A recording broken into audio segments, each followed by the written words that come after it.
Kristin Graham is an entrepreneur, coach, writer, and host of the Fewer Things Better podcast. Don't you love that title? Before building Unlock, Kristin spent 2 decades in corporate working for companies like Amazon and Expedia. Kristin's years in academia and corporate, plus a relentless focus on research, led her to develop workshops, keynotes, and group learnings on how to rewire our internal hardware and update our mental software. In today's extra digital times, we are all learning new and better ways to communicate, connect, and deliver results. Unlock helps you quickly start, upgrade, and amplify in key areas so you can live life on your terms. Kristin, welcome to Hustle and Grace. Oh my gosh, that's how I live my days, with hustle and grace. So this is perfect. This is perfect. This is like a match made in heaven. I'm so glad our friend Michelle connected us. Shout out to Michelle. Shout out, Michelle. Hey, girl. Um, let's just start with your work story. So I I feel like it's not super common for someone to go from like 20 years in corporate America, like traveling the world, like being a part of giant teams, coaching thousands of employees of your company, to being out on your own, like working in your home office, like doing your own thing. So you spent so many years in higher ed and in that corporate world. What was the shift that made you want to make that big move to launch Unlock?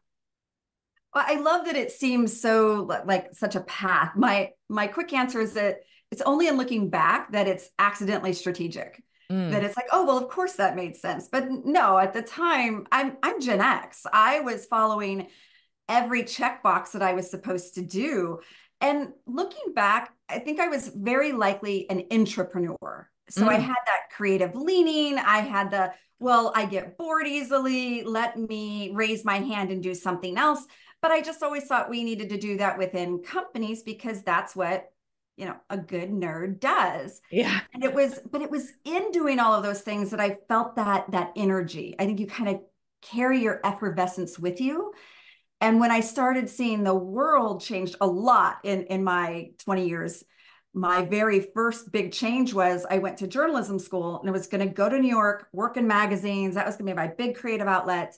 And 9/11 happened. I Mm, had an offer in New York, Fifth Avenue, and the whole world changed. And wow. so, and same with COVID. So in that 20 years of swing, each time everything went upside down was when I found the courage, because that's really what it is, to say, well, if the world's upside down, maybe I can try something different too. Yeah, absolutely.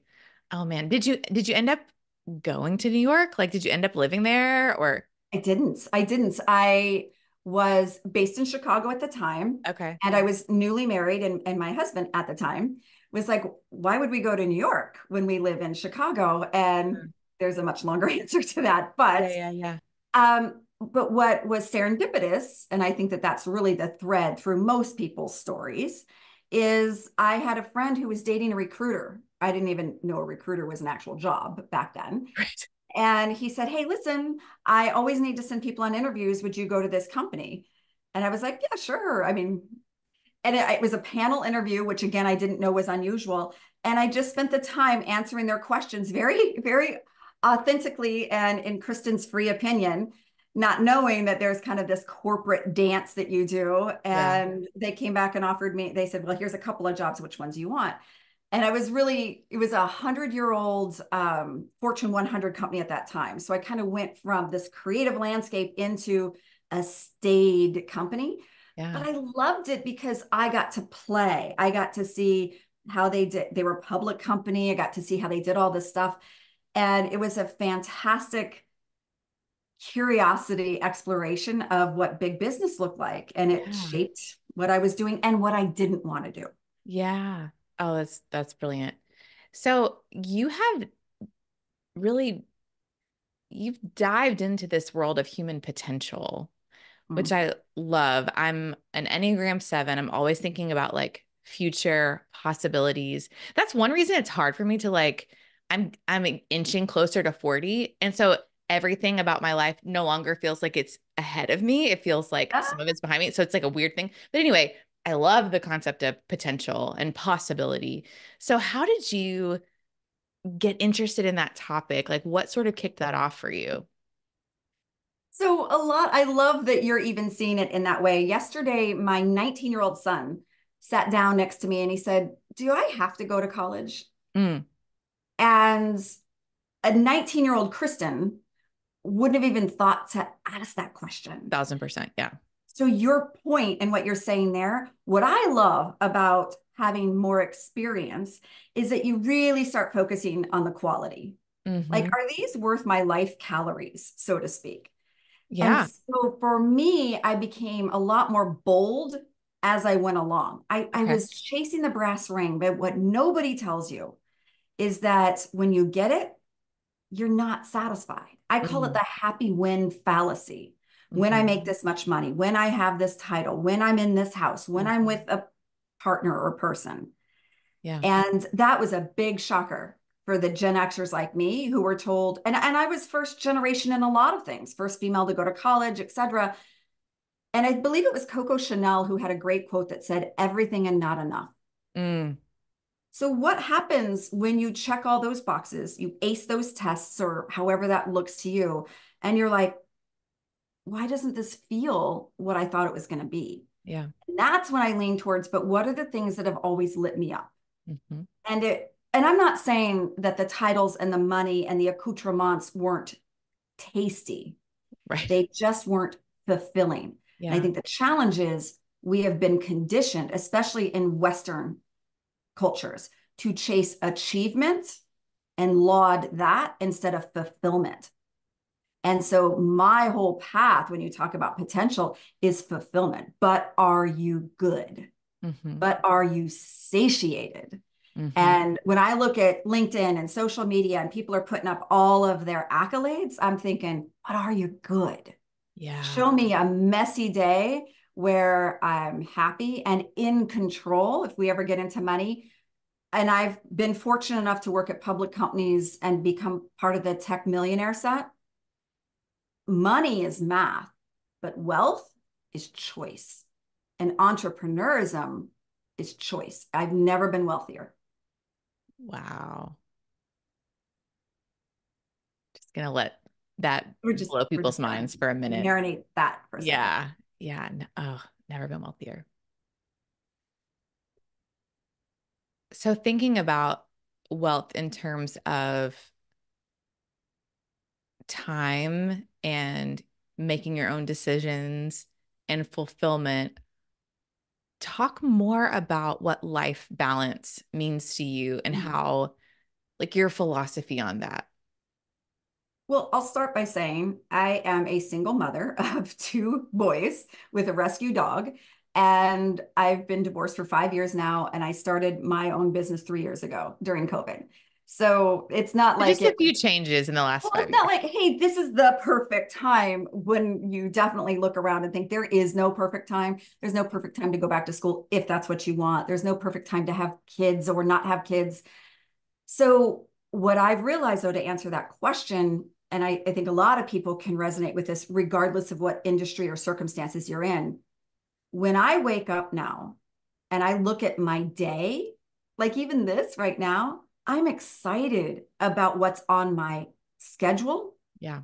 instead of, okay, so at 3 o'clock, maybe I'll be able to work on a few things. I just got to get through drop off or these meetings.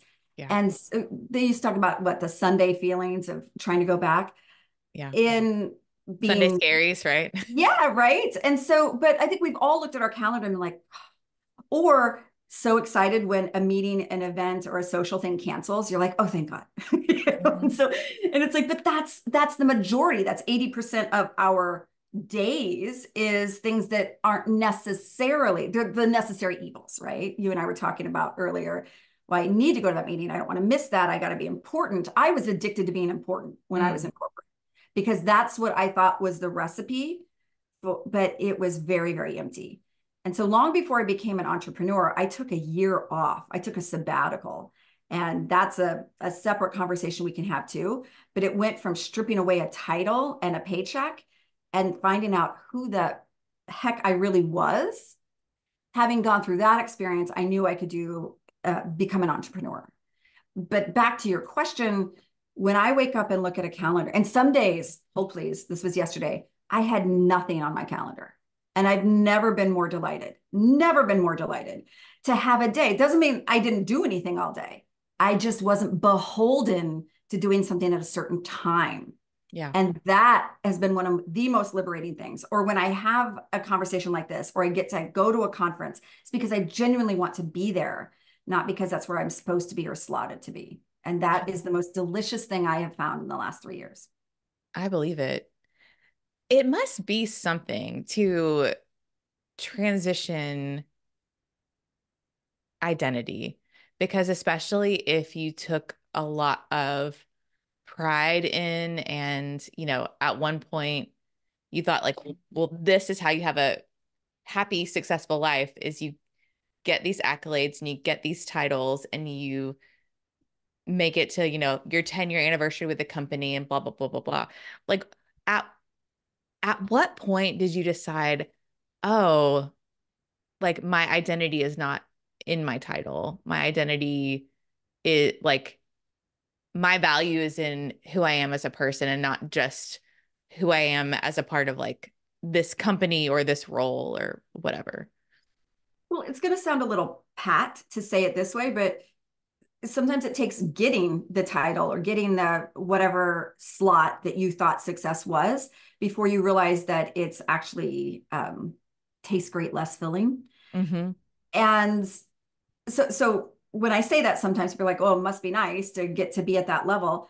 Um, sure, of course, that's what I meant. Some of it was did have a lot of wonderful aspects to it, but it wasn't fulfilling at the end of the day. And there's a loneliness that comes from success that people rarely talk about Mm, because you're not supposed to complain about what other people want. yeah. And we see this all the time. Look at how quickly we'll tear down celebrities and the schadenfreude of anything. And then when you're a woman and you're one of the few, you better not complain Right. because then it becomes, who do you think you are? Mm-hmm. So there is that loneliness. And when you find that recognition in others, so now I love being an evangelist of messy, happy, because it's not something that we're conditioned or rewarded to look for. And I'm staying on the gender thing for a moment, but it's also with other marginalized groups of we can only be successful when everybody else is successful. I had a lot of people be like, but you're divorced. Shouldn't you just stay and be steady and be there for your kids? And I'm like, I am being there for my kids. But it's that there's still a double standard and unfair advantage to what is expected of success when certain people get it. And that's a conversation that I would love to break some barriers on. Absolutely. So I love that one part of your work is helping people rewire our internal hardware and update our mental software. What does that mean? It's going to mean different things to different people, but my framing on that, and um, I'm a big research nerd. So I've read the books, listened to the things, looked at the articles, and I do a lot around productivity, not to get people to do more, but to do less. And in that is to understand where are we naturally set. So I have a whole component on chronobiology, which isn't unique to me, that's been around for a long time, but it's where are you naturally more wired to when are you actually hungry versus you have a break between meetings? When would you like to go for a walk or exercise? When would you naturally wake up if it wasn't your phone waking you up? That's what I mean by our hardware. That's just who we are. Night owls versus morning birds, etc. So part of that is understanding your core components, but then our software is our learnings, our habits, and sometimes that outdated mental tape that's running in the back. If we have to shut down our phones and put on new software updates, we need to do it to our brains too. And that includes turning down the volume of all the old bullshit that we've been telling ourselves that we can and can't do. Absolutely. Absolutely. Tell me your thoughts on, well, I'm just curious, you've been a working mom for, I think you just said, is your oldest 19? No, my oldest is 21. Thank you 21. for bringing Okay. that up. Now I might just start, yeah, having some feelings. That just means that you're a pro at this working mom thing. Okay. Um, how did becoming a parent, and I know it was like a minute ago, but how did parenting impact your approach to work or just your like your philosophy on, yeah, just how you approached work and life? Well, and it wasn't just a minute ago because that 21-year-old was over at my house yesterday taking groceries out of my fridge. There you go. So I don't know when we graduate from that. But actually, and it goes back to what you were just saying about hardware and software, one of the core components of the work that I've seen and has really resonated is the concept of neuroplasticity. And that's the brain's own ability to adapt to new changes and circumstances. Mm, I will answer your question, but I mean that look at COVID. We all had to, as a universe, had to pivot and adjust to a new world order. It was certainly capable. Look at all the pharmaceuticals that came together to create a vaccine. Like when we have a collective universal goal, things can be accomplished. And that is also the neuroplasticity of our brains, but also our habits, getting used to antiseptic and masks and all the other stuff. hmm So there is so much that we are capable of that we don't know necessarily is within our skill set. So becoming a parent is certainly an exercise, or a caregiver in any capacity. Yeah. And so for me, by that point, I had some career success. I'd had a graduate degree by that point. So I was like, okay, I checked those boxes. And I fell in love with this little human and being a parent. And it really upended all of these goals that I was looking for. But it made me maniacally focused on purpose. hmm Like if I'm going to stay late for a meeting, that means 45 minutes less that I'm going to have with this human. It better be worth it. And I became a much bolder advocate of, do you actually need me there? And Right.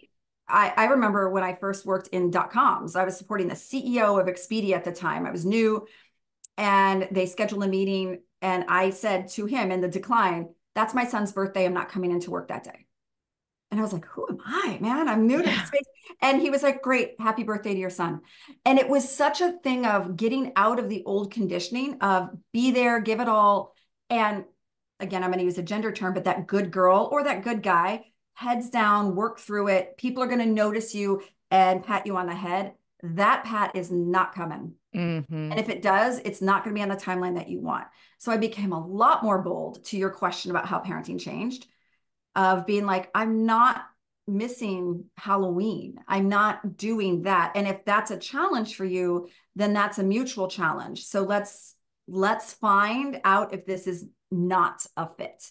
And I was on maternity leave with my first child, and my boss at the time, who was a female, called me at home to check it in, and she said, "So how long does this thing last?" And I was like, "The kid or maternity leave?" Because one's longer than the other. But I'll tell you, Hillary, I felt pressure. I, no, let me say it differently. I created pressure, and I went back from maternity leave 2 weeks early to show that I was a team player. Mm. And I don't prescribe to regret a lot, but I gave away 2 weeks. And if I ran into that woman on the street, I doubt she'd even recognize me. Mm. And of course, my son doesn't remember that, but I do. Yeah. And so that becomes, it's those trade-offs that we make that we don't feel good about. And we often carry in secret, that really led me later to say, what if we kept keeping our shame and our regrets and our goals secret?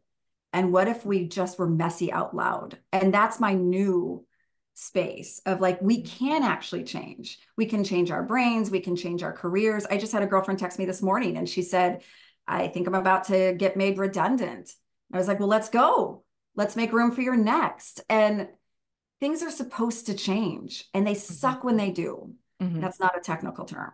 But what if we said, okay, let's make room in our closet and let's find something better. If not this, then something better. And Absolutely. I'm a hope dealer. I love that. I love that. So you help people learn how to do fewer things better. What are a couple of questions that our listeners today could just ask themselves to think about how they could do fewer things better. Yeah, and it's my daily mantra as well. It comes from a place of recognition, not some big certificate I learned somewhere. Yeah. They always say we teach what we need to learn. So I'm a Yes. practitioner of it, and my comment to a lot of folks is, I nerd so you don't have to. Let me tell you what has worked and put it on your menu and see what you respond to and see what you resist, because that's how you're going to get something tailored to you.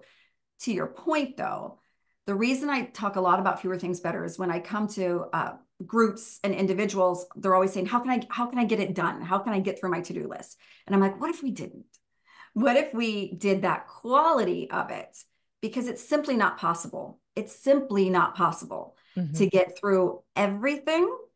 And then I get back into the neuroscience that I've studied a lot around in terms of our brain craves dopamine, and our extended days with less sleep, constant blue light and technology, probably calorie deficiency or ill-advised calories. We're not feeding our hardware in any sense of it, hydration, sleep, food at all. And then we put the social conditioning on top of it. So fewer things better. Our brain is constantly craving dopamine. It's a natural need for your body. It's not an optional, I'll get to reward myself on Saturday. So when your brain gets overwhelmed, which it does, it's going to seek. If you ever find yourself being distracted and all of a sudden, I always joke that my kitchen's never cleaner than when I have an email I need to send. If you So find real. yourself distracted, it's because your brain's like, I'm overwhelmed by email, but I'm going to wash this coffee cup because I can complete it. When you start recognizing the ingrained habits that you're doing, the distractions in disguise, you can say, this is what's going on with me. And so one of the things I say a lot, in addition to chronobiology about learning how to protect your sacred time, I talk a lot about the 2-minute rule, which again, I didn't create. That's a concept from David Allen, but it's saying, what's something that can be done in 2 minutes? And I love making lists. I don't know a working parent out there that doesn't have lists somewhere. Maybe it's a fancy app, maybe it's on colored paper, whatever it is. But it's saying, before you transfer something from one list to another, or make a post-it that you put over here, or send yourself a text message or a voicemail, however you all are organizing your time, if it can be done in less than 2 minutes, do it now. You get a double whammy of that serotonin and dopamine, and it creates momentum, mental momentum that says, I accomplished that. I returned that text message. I put those dishes away, whatever it is. And then you're like, now I can do the next thing. We will always charge our technology, but we forget to charge our energy. And a Mm-hmm. 2-minute rule just helps us do something, anything, to get the momentum going, instead of it's 9 o'clock at night and you're feeling mediocre. You're like, how was I busy all day? And yet I feel like I got nothing done. We need short bursts. We need brain snacks. Instead of trying to run the whole marathon in a day, we need to just get through the Mm-hmm. first Gatorade station. Absolutely. Kristin, this has been fantastic. Where can people connect with you online? Please come find me. I nerd out all the time. I talk a lot on LinkedIn, so I'm always posting things there. I have a weekly podcast called Fewer Things Better, as you mentioned. Thank you for that. And then just come find me at Kristin at Unlock the Brain. Let's do that old-fashioned thing where we just talk to each other. Yes. I'm always having pop-up workshops for free. I very much believe in ideating out loud. And I do also have a small group cohorts of Fewer Things Better if you just kind of want to learn with a group. And this fall, I'm launching my first digital classes on demand, Fewer Things Better, 3-minute videos that you can just watch at your own pace. So you can Brilliant. find all that online. But Hillary, thank you for this amazing conversation and the space that you hold for people to have grace with their hustle. Oh, thank you, Kristin.